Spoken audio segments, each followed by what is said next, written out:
तो यहां पर सारा जो खेल है वो बीजेपी के पाले में जाता है और बीजेपी कहीं ना कहीं यहां पर दिल्ली एमसीडी चुनाव में खेला कर सकती है। लेकिन बीजेपी यहां पर आम आदमी पार्टी कौन बनेगा मेयर, आम आदमी पार्टी के पास बहुमत का आंकड़ा है, तो बीजेपी के पास भी वो आंकड़ा मिल सकता है, क्योंकि यह माना जाता है कि दिल्ली में जो एमसीडी चुनाव है इसमें पार्षदों की जो वोटिंग होती है इसमें पता नहीं रहता कि किस पार्षद ने किसको वोटिंग की है, बीजेपी को की है या फिर आम आदमी पार्टी को की है। सीक्रेट वोटिंग का फायदा बीजेपी को मिल सकता है। कई पार्षदों का माना जा रहा है कि पार्टी छोड़ सकते हैं, दल बदल कानून लागू नहीं होता है। ऐसे में जो रिजल्ट रहे थे आम आदमी पार्टी के पक्ष में रहे थे, गुजरात में बीजेपी की लहर, लेकिन हिमाचल में कांग्रेस। तीन यहां पर जो चुनाव थे तीनों ही अलग अलग दिशा में यहां पर चुनाव नतीजे गए, लेकिन दिल्ली में अभी खेला बाकी है। तो कौन यहां पर बाजी मारेगा, क्योंकि बीजेपी इससे पहले भी खेला कर चुकी है, उसके आंकड़े और दिल्ली एमसीडी चुनाव के भी आंकड़े, क्योंकि माना यह गया था कि कुछ पार्षदों ने पार्टी छोड़ी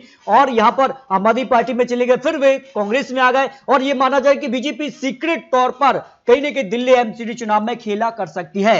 बीजेपी के पास 104 यहां पर पार्षद हैं, तो बीजेपी के पास 10 सांसद भी हैं जो इस चुनाव प्रक्रिया में शामिल होंगे। इसके अलावा माना यह जा रहा है कि कुछ विधायकों को भी यहां पर जो है मनोनीत किया जाएगा। अब आम आदमी पार्टी से आएंगे, बीजेपी से आएंगे, ये केंद्र सरकार तय कर सकती है। फिलहाल विधायकों की वोटिंग को लेकर असमंजस की स्थिति है और आम आदमी पार्टी के लिए 134 यहां पर हैं और कुछ ऐसे भी पार्षद हैं जो बीजेपी खेमे में जा सकते हैं। पता नहीं चलेगा कि आम आदमी पार्टी के पार्षद ने किसे वोट किया है, यह काफी महत्वपूर्ण हो जाता है। जबकि कांग्रेस के 9 पार्षद हैं जो भी बीजेपी को सपोर्ट कर सकते हैं, तो बीजेपी का आंकड़ा बढ़ सकता है। और इससे पहले बीजेपी यहां पर खेला कर चुकी है, चंडीगढ़ में खेल हो चुका है। बीजेपी कम यहां पर पार्षदों के बावजूद बीजेपी ने यहां पर चंडीगढ़ में अपना मेयर बना लिया। तो कैसे आंकड़े बनेंगे, क्या यहां पर समीकरण बन सकता है, उसकी तस्वीर भी आपको दिखा देते कि चंडीगढ़ में कुल 35 पार्षद चुने गए थे, जिसमें से आपके यहां पर 14, जबकि बीजेपी के पास 12 थे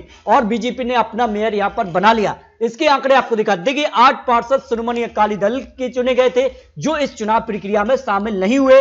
उन्होंने ना तो आम आदमी पार्टी को सपोर्ट किया ना ही बीजेपी के लिए। अब बीजेपी और आम आदमी पार्टी में सीधे तौर पर यहां पर टक्कर देखने को मिली और मेयर बनने के लिए 14 वोट की जरूरत थी। अब ऐसे में खेला जो हुआ कि कांग्रेस का एक पार्षद जो बीजेपी में चला गया। इसके अलग बात की जाए तो बीजेपी के एक सांसद ने यहां पर बीजेपी को सपोर्ट किया, तो बराबर का आंकड़ा यानी 14 पर बीजेपी पहुंच गई। और यहां पर देखें, लेकिन आखिर में जो आम आदमी पार्टी का एक वोट निरस्त हो गया, आम आदमी पार्टी 13 पर रह गई और बीजेपी 14 वोट के साथ यहां पर मेयर के लिए चंडीगढ़ में अपना मेयर बना लिया। तो आंकड़ा बढ़ना है कि दिल्ली में भी खेला हो सकता है, दिल्ली में भी कुछ भी हो सकता है। दिल्ली के आंकड़े क्या बन रहा है, देखिए दिल्ली के लिए मेयर होगा, लेकिन 5 साल में 5 मेयर बदलेंगे और एक पहली जो मेयर होंगी वो महिला होंगी। ऐसे में महिला उम्मीदवार भी यहां पर जो है क्या आंकड़ा बनेगा, कौन यहां पर महिला के तौर पर सबसे आगे चल रहा है रेस में, इसके आंकड़े भी आपको दिखाएंगे। देखिए दिल्ली की अगर बात की जाए तो 250 पार्षद चुने गए हैं। इसके अगर बात की जाए तो 7 लोकसभा और 3 राज्यसभा सांसद के वोट करेंगे तो कुल मिलाकर आंकड़ा बन जाता है 260, यानी 131 वोट जिसके पास होंगे वो मेयर के लिए यहां पर चेयरमैन बन जाएगा। लेकिन यहां पर बात की जाए तो यहां पर पार्षदों के टूट की संभावनाएं सबसे ज्यादा लगाई जा रही हैं, क्योंकि जो सीक्रेट वोटिंग होगी वो यहां पर काफी महत्वपूर्ण हो जाती है। उस वक्त पार्षद किसको वोट करेंगे वो काफी महत्वपूर्ण है। बीजेपी को सपोर्ट करते हैं या फिर आम आदमी पार्टी को, तो यहां पर काफी बड़ा खेला हो सकता है। 3 निर्दलीय भी हैं जो बीजेपी को वोट कर सकते हैं, जो अनुमान यहां पर लगाया जा रहा है। इस तरह से अगर बात की जाए तो आम आदमी पार्टी बीजेपी में कड़ा मुकाबला मेयर के लिए हो सकता है, जो अनुमान यहां पर दिखाई दे रहा है। फिलहाल आंकड़ों में बात की जाए तो आम आदमी पार्टी के पास पूर्ण बहुमत है और यह बहुमत बरकरार रहता है वोटिंग तक। तो फिर आम आदमी पार्टी से जिन नामों की चर्चाएं हो रही हैं सबसे आगे, उनमें प्रेमिला गुप्ता का नाम सबसे आगे चल रहा है। काम दिल्ली महिला आयोग की पूर्व सदस्य है। सीट की बात की जाए तो तिमारपुर वार्ड क्रमांक 11 से वो चुनाव जीत गई हैं, तो उनका नाम यहां पर मेयर के लिए सबसे आगे चल रहा है। इसके लिए अगर बात की जाए तो आम आदमी पार्टी से ही सारिका चौधरी का नाम भी आम आदमी पार्टी से सबसे आगे चल रहा है।